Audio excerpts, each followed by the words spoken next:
গুইসাপ জাতীয় একটা প্রাণীর কথা সহিহ বুখারীতে এসেছে, যেটা আমাদের বাংলাদেশে অনেক এলাকায় সান্ডা বলে থাকে। তো এই গুইসাপ জাতীয় প্রাণী খাওয়া কিন্তু হারাম নয়।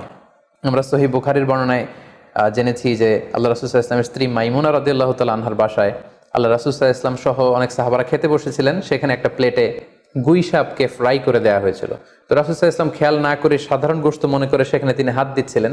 তখন অনেক সাহাবারা, মহিলা সাহাবারা বললেন, ইয়া রাসূলুল্লাহ, এটা তো দব, এটা তো গুইসাপ।